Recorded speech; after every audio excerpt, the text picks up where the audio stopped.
Bisa kok download draftnya. Cuma mau nggak baca 1028 halaman? Baca buku aja cuma 100 halaman itu udah males ya. Kita bareng-bareng aja. Indonesia ini termasuk negara yang literasinya peringkat 2 dari bawah. Udah membacanya gitu. Kalau dibilang nggak ada kajian, ada kajiannya, akademisi. Ada kajian-kajiannya, biasanya diulas secara akademisi, dosen, pengacara, praktisi, dibahas. Cuma memang kekurangannya cuma satu. Saya menyampaikan berdasarkan ini, sosialisasinya agak kurang. Intinya begini, coba kalau bisa pakai kampus-kampus, panggil LSM, panggil sebagainya. Kalau buruh yang turun begitu kenapa? Apakah dia nggak paham? Takutnya nanti dipotong ya hasilnya. Nih, filosofi udah dari saya. Orang nitip duit suka kurang, nitip omongan suka lebih. Nah, gitu. Ya, paham ya? Nitipnya bayar utang, gojeknya gue pakai ya buat ongkos. Untuk omongan, lo ganteng, lo ganteng, berlebih. Jadi tabayun lah ini.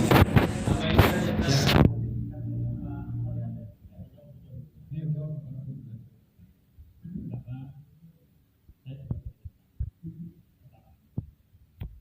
Membaca ini saya sepakat karena saya melihat praktik langsung di kampus saya itu bahwa praktik selama ini tentang undang-undang kerja ini sangat bertolak belakang dengan kesejahteraan para buruh. Adapun kedua, Tuan dengan saya berbeda pandangan. Tuan mengkritik dengan alasan ini, saya pro dengan fakta yang terjadi. Kita bakal ketemu punya WA. Ada ya. Nah, adapun yang tadi itu memang para buruh itu memang saya katakan begini, mungkin jarang duduk bareng dengan pemerintah, kurangnya sosialisasi sehingga takutnya menerima satu arah. Nah, ini rancangan yang sampai hari ini pun belum diketuk palu oleh DPR nih, apalagi terhambat dengan corona, masih ada waktu. Nah, ketika itu bagus. Punya ide, kasih masukan aja. Siapa tahu ide itu bagus masuk. Misalkan hapus yang tadi itu yang sampai bahasanya tambahan lembur, bisa sampaikan. Dengan logika masyarakat Indonesia kekuatannya hanya 4 jam. Misalkan begitu, bisa aja kan. Nah, cuma kalau dalam praktek lapangan banyak orang bisa ini. Karena kebutuhan ekonominya besar.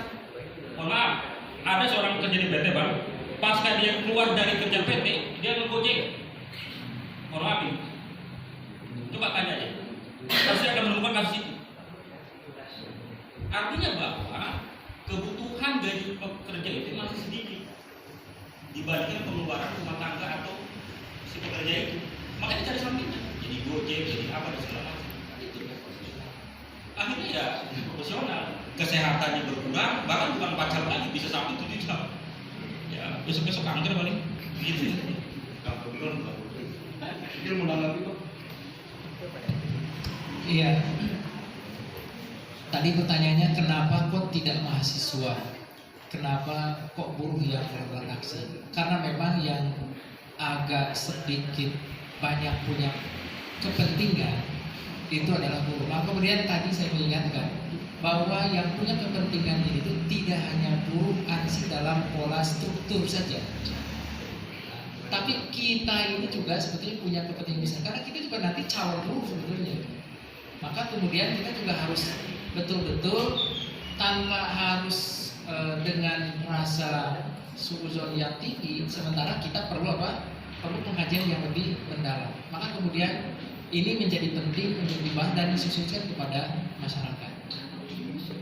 Bahwa ada politisasi, ya kita kan juga melihat dari perjalanan teman-teman buruh yang kemudian dalam struktur buruh saat ini bahwa berbeda pandangan politik, ya maka itu juga menjadi bagian yang tidak dipisahkan ya. Kita harus jujur begitu ya. Siapa namanya Kanda ketua umum itu kan itu yang juga aktif ya.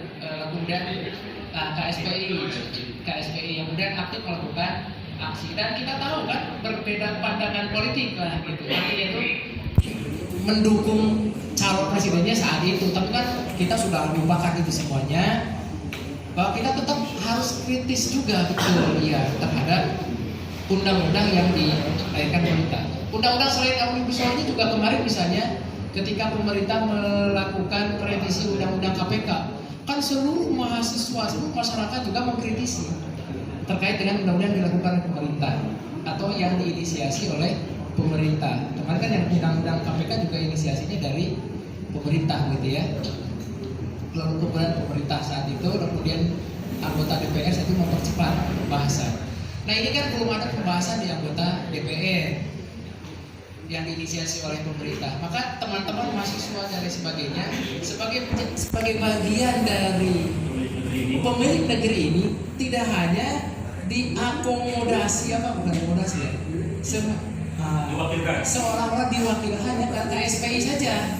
Nah itu kita juga harus bersuara bahwa ini ada kepentingan nasional yang menjembatani pengusaha juga kerja, dan saya dengan hati yang dalam pengertian yang bersih lalu kemudian membaca tujuan-tujuan positif ini, tujuan-tujuan baik ini dari pemerintah, dan saya juga misalnya baca literasi ini termasuk pengalaman saya kemarin ke Cina itu, ke Tiongkok, bukan berarti jangan diidentifikasi, saya juga pergi ke Jepang ya terkait dengan bagaimana memformulasi pendidikan mereka. Lebih ekstrim tadi saya contoh di Cina itu, kita dimasukkan atau diidentifikasi kemampuan kalian kita itu sejak kita masuk SMP di tes itu. Di jurusan kalau kita kan dulu di SMA ya, IPA, IPS, bahasa, itu pun bisa pindah-pindah kita itu. Kalau teman-teman silakan ke Cina, sejak SD SMP itu anak-anak kita itu tidak boleh pindah jurusan. Ketika ditetapkan oleh pemerintah, dia punya spesifikasi bidang sosial, udah sosial saja. Dia spesifikasinya bidang eksak atau kedokteran saja. Dia sukanya lima orang teknis, dia tidak bisa pindah. Dia sukanya seni saja, coba tukang-tukang akrobatik di sana itu disiapkan fasilitasnya. Maka dia jadi profesional. Tadi kita ini guru merangkap jadi tukang ojek, lalu kemudian maaf misalnya ya, baru bisa ceramah dikit tanpa pakai kitab, pakai penerjemahan bisa menjadi pendakwah ulung gitu ya. Bahkan bahasa Al-Quran juga tidak lempeng-lempeng amat begitu.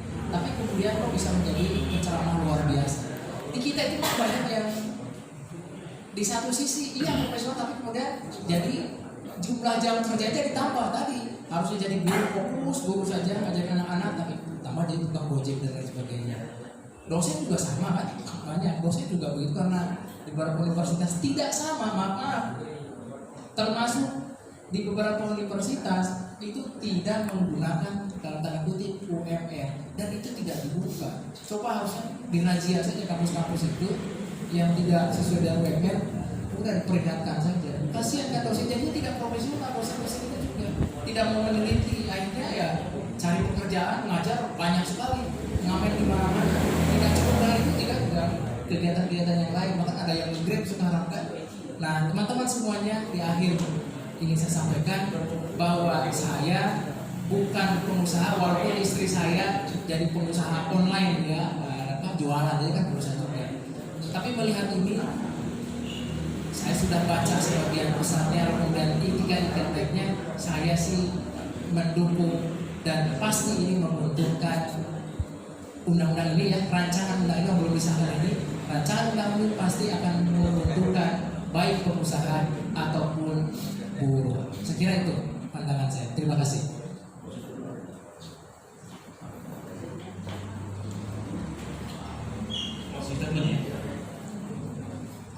Kalau saya sih hampir mirip lah dengan keadaan dokter, karena kalau melawan dokter dari dua kita. Jadi memang kita jangan gagap dengan hal kebaruan. Sementara kita jenuh dengan sesuatu yang pernah dipraktekkan. Setidaknya kalau kita membongkar ini semua, kita akan menjadi manusia sejahtera. Mungkin itu aja. Oke, dua segmen lagi tadi akhir diskusi kita ini, dan itu bagus, luar biasa masukannya. Kalau bisa punya abang-abang di dewan ngomongin juga, saya abang, iya kan, tahu. Jadi intinya sebenarnya sosialisasinya perlu lebih masif lagi. Ini mahasiswa yang melampaui. Iya, luar biasa. Saya berharap sih dari Kemnaker datang, karena mereka yang paham sebenarnya. Kita juga di sini bicara juga ini sebenarnya membaca, tapi kita kan bagaimana sesuatu seperti apa, kita nggak tahu. Gitu. Bukan berarti kita mahasiswa itu pengen tahu segala, bukan. Kita bicara masalah permasalahan bangsa dan negara, bagaimana kedepannya biar disederhanakan dengan salah satu draft omnibus law yang ada 6 tapi 3 yang bakal didorong. Kita lebih positif aja, optimis. Indonesia emas 2045, bukan Indonesia meranggas atau rontok 2045. Semoga apa yang kita bicarakan hari ini bisa menjadi satu masukan buat kita masing-masing dan bisa menjadi hal yang kebaikan untuk negara ini yang kita cintai. Sekian dari saya, terima kasih. Saya kepada MC. Sekali lagi saya katakan, ini kata-kata saya pakai untuk moderator. Saya tidak rela Indonesia Raya menjadi Indonesia Lara. Sekian, terima kasih. Wassalamualaikum warahmatullahi wabarakatuh.